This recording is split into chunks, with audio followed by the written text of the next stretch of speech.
Сөздік қоры аз адамның жіберетін 5 қателігі.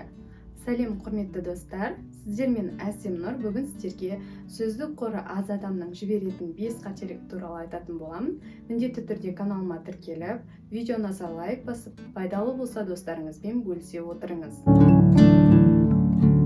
Адамдардың сөйлеу тіліндегі ең көп кездесетін қателіктердің бірі лексикалық қате. Оның мынадай түрлері көп кездеседі. Бірінші қателік – бір сөзді қайталап қолдана беру. Мысалы, Динара ерте тұрды.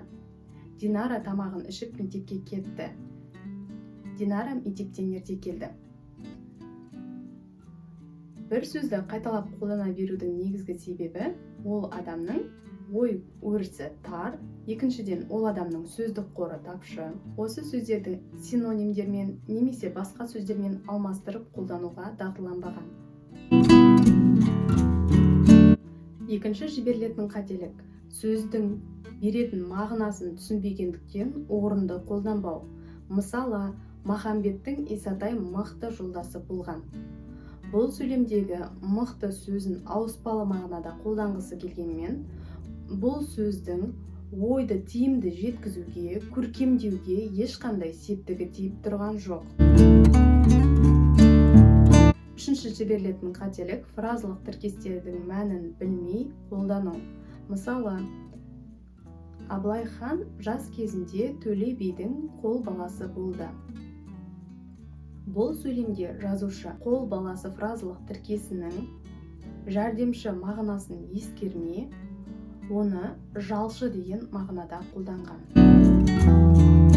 Төртінші жіберілетін қателік – кейбір сөздерде экспрессивті эмоционалды мәні мен стильдік реңін білмеу. Мысалы, Біржан Сараны күшті ақын болғандығынан жеңген жоқ. Сөйлемдегі күшті сөзін ауыспалы мағынада қолданғысы келгенмен, ол сөздің экспрессивті эмоционалды мәні мен стильдік реңін дұрыс білмегендіктен орынды қолдана алмады.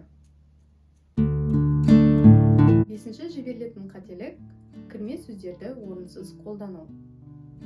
Ауызекі сөйлеу тілінде ғана емес, жазба жұмыстарында да кей адамдар кірме сөздерді бей-берекетсіз қолдана береді, әсіресе орыс тілінен енген сөздер. Сол сөздердің аудармасы бола тұра орыс тілінде қолдану. Мысалы, остановкада тұрмын, дежурный болдым, светті жақ, тағы да басқа. Видео сізге пайдалы болса, достарыңызбен бөлісе отырыңыз. Видео сізге ұнаса, лайк басып, комментарий қалдыруды ұмытпаңыздар. Сіздермен болған Әсемнұр. Келесіде морфологиялық қателіктерді жібермеу жолдары туралы айтатын боламын. Сондықтан менімен бірге болыңыздар.